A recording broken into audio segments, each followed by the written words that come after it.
Hey guys, I think this will be my final update for now. Things have deteriorated here to a degree that I didn't foresee. I didn't know how much writing about the things that are happening here would affect every single part of my life, and maybe that was stupid of me. Maybe I should have considered it more seriously, but honestly, I just thought that I was writing about things that a few people would want to hear. I didn't think that it would get this much attention. People ask me about the stairs now. I mean, it doesn't happen every day, but when it does happen, I never really know what to say. My bosses know someone's talking about them, and I'm sure that if they know, the higher-ups know. And I can tell you that they aren't happy about it. I've been formally told that I am not to speak a word about them to anyone anymore, which is part of the reason why this has to be my final update. I can't risk my job for this. As much as it's been wonderful to get a lot of these things off of my mind, I still do love my work, and I need to be out here. If anything, my being aware of what's really going on is enough reason to stick it out. I may not be able to tell people that they're out there, but if I see them, I can direct traffic away to somewhere safer. Because of the amount of attention that the stories have gotten, I've heard a lot of stories being swapped back and forth. I've heard so many that I can't remember most of them. The ones that I do remember are the ones that I wish I could forget. One story that's made the rounds here is about a young woman who disappeared upstate. Initially, everyone assumed that she was a runaway. She didn't come from a great home life, so it really wasn't any kind of surprise that she'd choose to cut and run. But people started coming forward saying that they'd seen her around the park shortly before she vanished, so some of the rangers in that area went out to make sure that she hadn't hung herself or something on any of the back trails. It took them a while, but they did find her. Well, I guess not all of her, just half of her tongue and a quarter of her lower jaw. Very clean cuts from what I've heard. They never found the rest of her. There are so many stories about children. So many of them going missing and turning up in caves, wedged in between impossibly tight spaces. So many of them have been found on mountain peaks or at the bottom of sheer gullies. Missing shoes, missing socks, or found with both in perfect condition despite them being miles and miles away from where they vanished.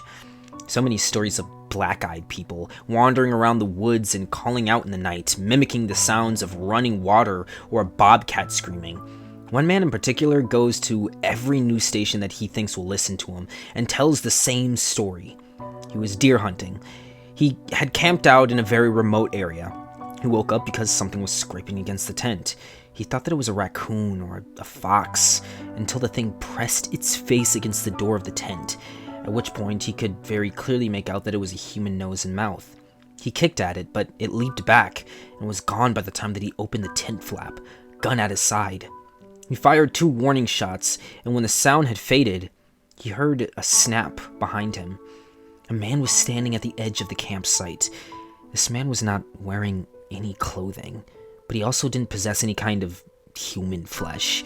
As this deer hunter described it, the man was made of some kind of amalgamation of raw meat and hair, as if someone had scooped up roadkill and molded it into the vague shape of a man.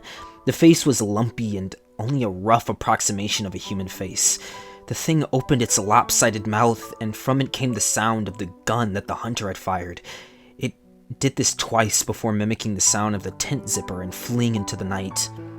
A young couple out on the hike in the rocky areas of my park reported to me yesterday that they had seen something strange out on a park that I was very familiar with. They were taking turns looking through a pair of binoculars when the man noticed a hiker climbing up a very steep part of the cliff face. He watched the man scale the slope, and it didn't occur to him until the incident was over that this person had no climbing gear. When the climber reached the peak, which was about 5 miles away, they turned and faced the young man. He said, however, or whatever this person was looking right at them. The climber waved in an exaggerated manner before snapping in half at the waist sideways and leaping off the peak. The young man didn't see where the climber landed. I sent them on their way with assurances that I'd check it out. I lied.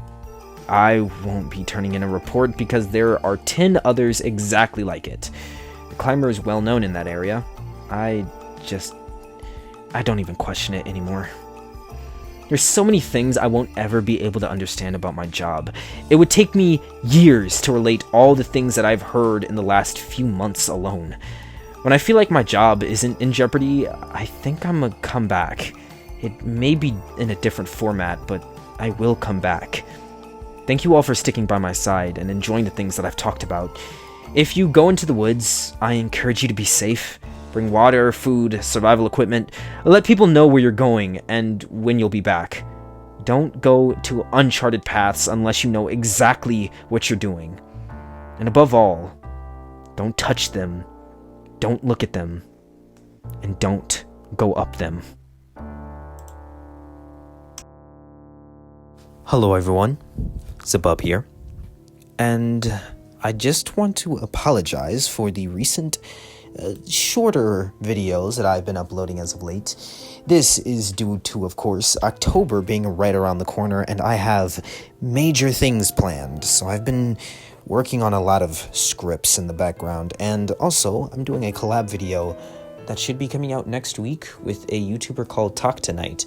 Please check out their content, very cool stuff, and I'm excited for this collab to come out, but I've been working on very few hours of sleep, trying to make sure that these scripts and editing is done for all of this, so please be patient with me, and I hope you all are excited for October, because it is going to be a good year. It is going to be a good October on this scary little channel in our scary little corner of the internet. So buckle in and get comfortable, because it'll be a blast. And thank you all so much for sticking with me through the entire S.A.R Officer and Apartment Complex series. Now both of them are finished. I think I will make sure to upload a video that is all the complete story of both, like wrapped up into one big, probably hour and a half long video for both of them. They're both pretty long, so look out for that. I'll probably do that in November, to be honest. Not ideal, I know, but like I said, we're a little bit blacked up here, and by we, I mean me. No one else helps me with these. So yeah, sorry about the end of video rambling, but hey, we're here, and yeah. Well, with that, I guess. Oh, sorry. I don't know. I don't know if I'm sick or if it just feels like there's something lodged in my throat, but it's been bothering me for the last couple of days. I hope it's not a sickness or anything.